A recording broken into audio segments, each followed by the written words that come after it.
Hi friends, welcome back to మౌనంగా మీ మౌని. అందరూ ఇలా ఉన్నారండి? మేమైతే చాలా బాగున్నాం. మీరందరూ చాలా ఆనందంగా ఉన్నారని కోరుకుంటున్నాను. ముందుగా అందరికీ గుడ్ మార్నింగ్ అండి.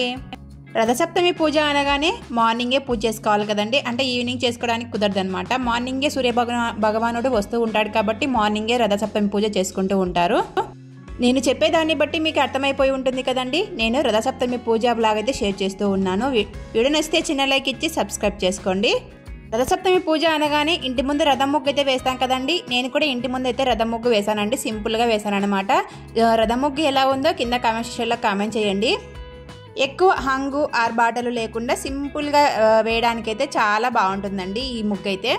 మార్నింగే ఇంట్లో పూజ అలాగనే బయట పూజ అంతా అయిపోయిందండి. అంతా అయిపోయిన తర్వాత పిల్లల్ని పంపించిన తర్వాత నేను ఇక్కడ రథసప్తమి పూజ కోసము ఆ సూర్య భగవానుడికి నైవేద్యంగా రోస్టెడ్ సేమియా పాయసం అయితే చేస్తూ ఉన్నానండి. ఈ సేమియా పాయసం నో మైదా, అంటే మైదాతో కాకుండా గోధుమలతో చేసి ఉంటారు కదా, ఆ సేమియా అయితే తీసుకొచ్చారనమాట. రోస్టెడ్ సేమియా మామూలుగానే, ఇంకా రోస్ట్ చేయాల్సిన అవసరం లేదు కాబట్టి మామూలుగా గిన్నె పెట్టి గిన్నెలో మనం కావాల్సిన పాలు నీళ్లు అన్ని వేసేసుకొని ఉడకబెట్టేసుకోవాలి. రోస్టెడ్ సేమియా కాబట్టి సేమియా పాయసం తొందరగా ఉడికిపోయిందండి. నేను ఒక గ్లాస్ సేమియా తీసుకుంటే ఒక గ్లాస్ పాలు 4 గ్లాసులు నీళ్ళు తీసుకున్నాను. ఒక గ్లాస్కు 5 గ్లాసుల వాటర్ అయితే పడుతుందండి. కాబట్టి నేను ఒక గ్లాస్ పాలు తీసుకొని 4 గ్లాసుల వాటర్ అయితే తీసుకున్నాను. బాగా చక్కగా ఉడికిపోతుంది. మన కన్సిస్టెన్సీకి గట్టిగా కాకుండా లూజ్గా ఉంటుంది మనం ఇలా చేసుకుంటే. పాలు నీళ్లు రెండు ఉడకడం స్టార్ట్ అయిపోయినాక మనం ఒక గ్లాసు సేమియా తీసుకున్నాం కదా, ఆ గ్లాస్ సేమియా అంతా ఇందులో వేసుకొని ఉడికించుకోవాలి. బాగా ఉడికించుకోవాలండి, లేదంటే సేమియా తినేటప్పుడు అంత బాగోదనమాట. సేమియాని బాగా ఉడికించుకున్న తర్వాత ఒక గ్లాసు సేమియా వేసుకున్నాం కదా, ఒక గ్లాస్ చక్కెర అయితే వేసుకోవాలి మనం ఇక్కడ. ఒక గ్లాస్ సేమియాకి ఒక గ్లాస్ చక్కెర కరెక్ట్గా సరిపోతుంది. మీకు కావాలంటే కొంచెం స్వీట్ తక్కువగా తినాలనుకుంటే కొంచెం తగ్గించుకోండి, కొంచెం ఎక్కువగా తినాలనుకుంటే కొంచెం పెంచుకోవచ్చు అనమాట. కరెక్ట్గా సరిపోయిందని నాకైతే స్వీట్ అనేది. కరెక్ట్ కొలతలతో అయితే చెప్తూ ఉన్నానండి. నా స్టైల్లో చేశానన్నమాట ఈ సేమియా పాయసాన్ని. నేను ఎలా చేసుకుంటానో అలానే చూపిస్తున్నానండి నా వంటలన్నీ కూడా. మీకు నచ్చితే కనుక ఒకసారి ట్రై చేయండి, నచ్చకపోతే స్కిప్ చేయొచ్చు అనమాట.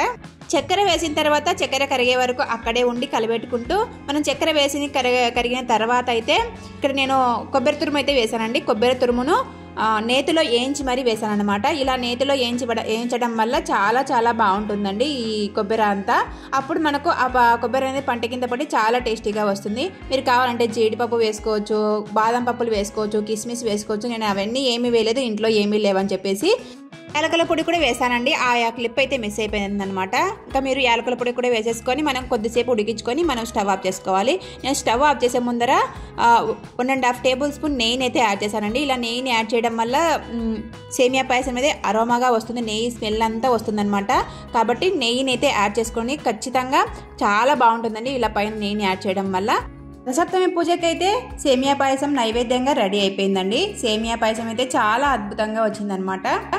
పూజకు అన్నీ సిద్ధం చేసుకొని మేడపైకి అయితే వెళ్ళానండి. మేడపైకి అన్నీ సిద్ధం చేసుకున్నాను. ఒక బాక్స్లో పెట్టేసుకొని రెడీ అయిపోయి వెళ్ళిపోతూ ఉన్నాను. రథసప్తమి పూజ అనగానే ఆ కనిపించే సూర్య భగవానుడికి పూజ చేసుకుంటారు కదండి. మేడపైన అయితే బాగా కనిపిస్తూ ఉంటాడని చెప్పేసి మేడపైకి అయితే వచ్చేసాను. మేడపైన సూర్య భగవానుడు అప్పటికే 9 అయింది అనమాట. టైం వచ్చేసి 9కి పిల్లల్ని పంపించిన తర్వాత నేను మేడపైకి ఎక్కేసి ఇంకా పూజ అయితే స్టార్ట్ చేశానండి. పూజకు అన్నీ ఒక బాక్స్లో అయితే పెట్టేసుకుని వచ్చానండి. ఆ బాక్స్ నాకు తెచ్చుకోవడానికి అయితే చాలా కష్టపడ్డాను. ఎందుకంటే చీర కట్టుకున్నాను కాబట్టి కాళ్ళకు అడ్డం పడుతూ ఉంది. ఒక చేతిలో ఏమో బాక్స్ ఉంది, ఒక చేతిలో ఏమో వాటర్ ఉన్నాయండి. ఆ వాటర్ తెచ్చుకోవాలి కాబట్టి వాటర్ నేను బాక్స్లో పెట్టేసుకుంటే వాటర్ అంతా కింద ఒలిగిపోతుందని చెప్పేసి ఒక చేతిలో పట్టేసుకున్నాను. ఇంకా 2 చేతులతో 2 పట్టేసుకొని చీరతో స్టెప్స్ ఎక్కాలంటే చాలా కష్టపడ్డానండి. మామూలుగా అయితే చకచక ఎక్కిపోతానమాట. మేడపైకి వచ్చేసి అప్పటికే టైం 9 అయిందని చెప్పాను కదండి. సూర్య భగవానుడు అయితే బగబగా మండిపోతున్నాడండి. ఎండలు అయితే విపరీతంగా స్టార్ట్ అయిపోయినాయి అనమాట. అప్పుడే మేడపైకి వచ్చిన తర్వాత మేడపైన మాకు ఇట్లాంటి దిమ్మలు అయితే ఉన్నాయండి. ఆ దిమ్మల మీద అయితే ఇలా పూజ చేసుకుంటూ ఉన్నాను, కింద ఎందుకులే అని చెప్పేసి. ఆ దిమ్మని అయితే బాగా కడిగేసాను. ఫస్ట్ దిమ్మని కడిగేసిన తర్వాత పసుపు పట్టించి వరిపిండితో అయితే ముగ్గు వేశానండి. పసుపు కుంకుమ అన్ని చల్లేసి ఇలా ముగ్గు పెట్టేసిన తర్వాత రెడ్ కలర్ జాకెట్ ఉంటుంది కదా, జరీనా జాకెట్, ఆ జాకెట్ని అయితే ఇలా పరిచేసి వాటిపైన నేను ఇక్కడ పూజ చేసుకుంటూ ఉన్నాను. జాకెట్ పైన 2 తమలపాకులు అయితే తీసుకున్నానండి. ఆ తమలపాకు పైన పసుపు పట్టించి సూర్యభగవాన్ని ఆవాహనం చేసుకోవాలని ఇలా వరిపిండితో అయితే సూర్యుని ముగ్గు ఉంటుంది కదా, అదే సూర్యునిలాగా వేసే ముగ్గు, ఆ ముగ్గునైతే వేసుకొని సూర్యభగవాన్ని ఆవాహనం చేసుకుంటూ ఉన్నాను. సూర్యుని పూజ అంటే సూర్యుడు కనిపించే ప్రత్యక్ష దైవం కాబట్టి ఆయన ఎదురుగుండా చేసుకుంటే మంచిదని చెప్పేసి నేను మేడపైకి వచ్చేసి చేసుకుంటూ ఉన్నానండి. సూర్యుని ముగ్గు వేసేసుకొని వాటిపైన పసుపు కుంకుమ అలాగనే ఎర్రటి అక్షింతలు అయితే చల్లేసాను. చల్లేసిన తర్వాత అయితే ఇంకా అన్ని పెట్టేసుకుంటూ ఉన్నానండి. ఆకు ఒక్క మనం తెచ్చిన కొబ్బరికాయ ప్రసాదం కింద చేసిన నైవేద్యము అవన్నీ పెట్టేసుకుంటూ ఉన్నాను అనమాట. అవన్నీ పెట్టేసుకున్న తర్వాత నిదానంగా పూజ చేసుకుందామని చెప్పేసి అన్నీ సర్దేస్తూ ఉన్నానమాట. నేను ఇక్కడ దీపాలు కూడా పెడుతూ ఉన్నానండి. ప్రతి సంవత్సరం ఇలానే చేస్తూ ఉన్నానండి. నాకు తెలిసినప్పటి నుంచి కాదులేండి, నేను ఈ ఇంటికి వచ్చినప్పటి నుంచి సూర్యభగవాన్ని పూజిస్తారు అని తెలిసినప్పటి నుంచి నేను ఇంకా ఇలానే చేసుకుంటూ ఉన్నాను. మేడపైకి వచ్చేసి దీపాలు అన్నీ పెట్టేసుకొని ఇలా దీపాలు వెలిగించి నైవేద్యంగా ప్రసాదం కింద పెట్టేసి ఇలా పూజ చేసుకుంటూ ఉన్నానండి. మా అత్త కూడా ఇలానే చేసేది. ఇంకా అప్పటి నుంచి నేను కూడా ఇదే ఫాలో అయిపోతూ ఉన్నాను.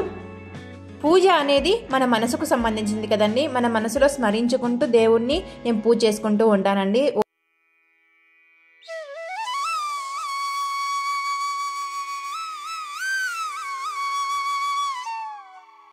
ఓపెన్ ప్లేస్లో కదండి దీపాలు పెట్టేది. దీపాలు తొందరగా కొండెక్కుతాయని చెప్పేసి నేను లావుగా పెట్టానండి బొత్తులు అనేవి దీపాలలో. అవి బాగా నలిపేస్తే బాగా వెలుగుతాయని చెప్పేసి పైన ముక్కనంతా దూదినంతా నలుపుతూ ఉన్నాను. మనము ఓపెన్ ప్లేస్లో ఉన్నప్పుడు బాగా లావుగా పెట్టుకోవాలండి దూది అనేది. అప్పుడే మనకు బాగా తొందరగా వెలుగుతాయి, కొండెక్కకుండా ఉంటాయి అన్నమాట గాలికి అనేది. ఫస్ట్లో కొంచెం వెలిగించేటప్పుడు గాలి పెట్టిందండి, తర్వాత గాలి పెట్టినా కూడా వెలిగిపోతూ ఉన్నాయి. ఎందుకంటే ఒత్తి అనేది లావుగా పెట్టేశాను కాబట్టి. నేను ఇక్కడ దీపం అంతా వెలిగించి ఇంకా అగరబత్తి చూపిస్తూ ఉన్నాను. ఫస్ట్ అగరబత్తి చూపించిన తర్వాత విఘ్నేశ్వరుని పూజ అయితే చేసుకున్నానండి. ఓం విఘ్నేశాయ నమః అని అనుకుంటూ విఘ్నేశ్వరుని పూజ చేసుకున్నాను. ఫస్ట్లో అయితే విఘ్నేశ్వరిని తలుచుకున్న తర్వాతనే ఏ స్వామికైనా పూజ చేస్తూ ఉంటారు కదా, నేను కూడా ఇక్కడ విఘ్నేశ్వరిని తలుచుకొని పూజ అయితే మొదలు పెట్టేశానండి. రథసప్తమి పూజను మాఘమాసం శుద్ధ సప్తమి రోజున చేసుకుంటారు. మాఘమాసం అంటేనే మనకు శివుని కొలుచుకుంటూ ఉంటారు కదా. మాఘమాసంలో ఆర్ఘ్యాలు కూడా వదులుతూ ఉంటారండి. ఇంకా కొందరు మాఘమాస స్నానాలు కూడా చేస్తూ ఉంటారు. మాఘమాస స్నానం చేసిన వెంటనే ఆర్ఘ్యాలు కూడా వదులుతూ ఉంటారు. ఈ మాఘమాసంలో విష్ణువుని అయితే ఓం భగవతే వాసుదేవాయ అనే నామంతో కొలుస్తూ ఉంటారు. ఓం భగవతే వాసుదేవాయ అనే నామంతో జపిస్తూ మాఘమాస స్నానం కూడా చేస్తూ ఉంటారండి. సప్తమి రోజున జిల్లేడు ఆకులు తల మీద పెట్టుకొని స్నానాలు కూడా చేస్తూ ఉంటారండి. జిల్లేడు ఆకుల పైన ఎర్రటి అక్షింతలు పెట్టేసుకొని మనం స్నానాలు కూడా చేస్తూ ఉంటారు. అవి జిల్లేడు ఆకులు దొరకని పక్షాన రేగేడు ఆకులు ఉంటాయి కదా, రేగడి ఆకులు, ఆ ఆకుల్ని పెట్టుకొని కొన్ని అక్షింతలు పెట్టుకొని స్నానం కూడా చేస్తూ ఉంటారండి. నేనైతే జిల్లేడు ఆకులు పెట్టుకొని చేద్దాం అనుకున్నాను కానీ జిల్లేడు ఆకులు ఎక్కడ దొరకలేదండి, నేను చేయలేదన్నమాట. మార్నింగే తలస్నానం చేశాను కొద్దిగా పసుపు వేసుకొని బకెట్లో. పూజ స్టార్ట్ చేశాను కదండి. ఫస్ట్ విఘ్నేశ్వరిని అయితే తలుచుకున్నాను. తర్వాత నేను ఇక్కడ రథసప్తమి అష్టకం ఉంటుంది కదా, అదే సూర్యాష్టకం, ఆ సూర్యాష్టకం చదువుతూ దేవుడికైతే అక్షింతలు సమర్పిస్తూ ఉన్నాను. పూజ అంటే ఏమీ లేదండి, మనస్ఫూర్తిగా ఆ సూర్య నమస్కారం చేస్తే చాలన్నమాట. ఆ సూర్యునికి అనేది రోజు నమస్కారం చేసుకునే వాళ్ళు కూడా ఉన్నారు. మనము సంవత్సరానికి ఒక్క రోజు వచ్చే రథసప్తమి రోజైనా సూర్య నమస్కారం చేద్దామని చెప్పేసి సూర్యుని ఆదరణ పెట్టారనమాట మనకి ఈ పెద్దలు. సూర్యదేవుని అనుగ్రహం ఉంటే చాలండి, మనకు అన్నీ ఇట్టే జరిగిపోతాయి. ఆ సూర్యదేవుని అనుగ్రహం ఉంటే మనకు మన శరీరంలో ఉన్న రోగాలన్నీ కూడా మటుమాయమైపోతాయంట. అంత బాగా సూర్యదేవుని అనుగ్రహం అయితే ఉండాలి మన మీద. మన శరీరంలో ఉన్న చర్మ వ్యాధులు వస్తూ ఉంటాయి కదా, ఆ చర్మ వ్యాధులు రావడానికి కూడా సూర్య నమస్కారం చేసుకుంటే చాలా వరకు తగ్గిపోతూ ఉంటాయంట. నేను ఇక్కడ కొబ్బరికాయని కూడా సమర్పించేశానండి. కొబ్బరికాయని సమర్పించేసి కొన్ని అక్షింతలు తీసుకొని ప్రదక్షిణ చేసుకుంటూ నేను సూర్య నమస్కారం చేసుకుంటూ ఉన్నానండి. సూర్యదేవుని ఆరాధన చాలా చాలా మంచిది అంటూ ఉంటారండి. మనం బ్రతకడానికి ముఖ్యంగా కావాల్సింది ఆరోగ్యం అండి. ఆరోగ్యమే మహాబలం అన్నారు కదా, ఆ ఆరోగ్యం రావడానికి ఈ సూర్య నమస్కారాలు కానీ సూర్యదేవుని ఆరాధన కానీ చాలా చాలా మంచిదండి. పూజ చేసిన తర్వాత పూజ అంతా కూడా ఇలా ఉందన్నమాట. నేను ఇలా అరేంజ్ చేసుకున్నానండి పూజనంతా. నేను పూజ చేసిన వెంటనే ఇంకా మా మామ వచ్చేసి సూర్య నమస్కారం చేసుకుంటూ ఉన్నాడు స్నానం చేసేసి వచ్చి.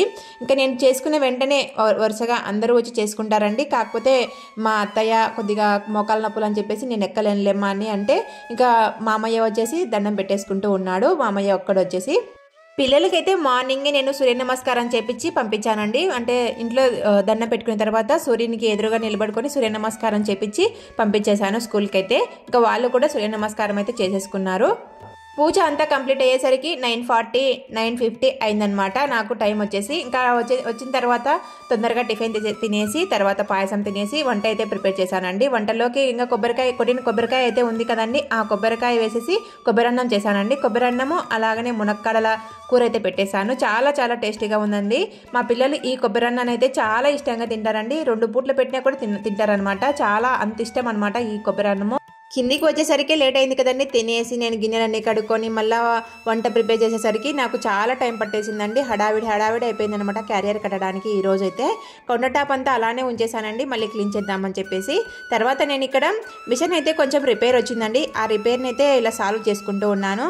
కొంచెం మిషన్ తొక్కుతూ ఉంటే బరువుగా అనిపిస్తుందండి. ఆ బరువు ఎందుకు వచ్చిందా అని చూస్తూ ఉంటే ఇక్కడ దారం అయితే ఇరుక్కుందనమాట. మనం మిషన్ కింద దారం పెడతాం కదా, అక్కడ ఆ దారాన్ని అయితే తీయడానికి ట్రై చేస్తూ ఉంటే అస్సలు రావడం లేదు.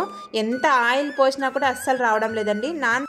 ఆయిల్ ఎక్కువ వేసి 2 రోజులు అయితే నానబెట్టేశానండి, అయినా కూడా రావడం లేదు. ఇంకా కొద్దిగా ఆయిల్ వేస్తూ ఇంకా మిషన్ రావడం లేదని చెప్పేసి మిషన్ అంతా తీసేసి చూస్తూ ఉన్నాను ఎందుకు రావడం లేదా అని చెప్పేసి. అక్కడైతే లోపలికి విరుకుందండి దారం అంతా. చాలా డస్ట్ పట్టేసింది అనమాట. నేను ఈ మధ్య వాడడం లేదండి ఈ మిషన్ అయితే. వీడియోస్ షూట్ చేసుకోవడము, ఎడిటింగ్ చేయడము, వాయిస్ ఓవర్ వేయడము, పిల్లల్ని చూసుకోవడము. పిల్లలు ఈ మధ్య ట్యూషన్ కూడా వెళ్ళడం లేదండి. ఆ ట్యూషన్ టైం అంతా నాకు పిల్లల కానీ సరిపోతూ ఉంది. నేను ఇంకా వాయిస్ ఓవర్ ఇప్పించుకోవాలంటే మార్నింగ్ ఇచ్చేసుకోవాలన్నమాట. ఇంకా నాకు అసలు టైం కుదరలేదని చెప్పేసి నేను అసలు మిషన్ ఎక్కడం లేదండి ఒక 10 డేస్ నుంచి. డస్ట్ అంతా పట్టేసింది. మనము కొద్ది రోజులు వాడకుండా ఇలాంటి ఇనుప వస్తువులన్నీ డస్ట్ పట్టేస్తాయండి. ఆ డస్ట్ అంతా లోపల విరుక్కొని పని చేయకోకుండా పోతాయన్నమాట. నేను రావడం లేదని చెప్పేసి అంతా తీసేసి ఆయిల్ అంతా వేస్తూ ఉన్నానండి, క్లీన్ చేసేసి మట్టి అంతా. ఎప్పుడైనా మిషన్లో దారం ఇరుక్కుందంటే ఎక్కువగా ఆయిల్ వేసేయండి. ఆయిల్ వేసేసి ఒక రోజంతా నానబెట్టేసేయండి.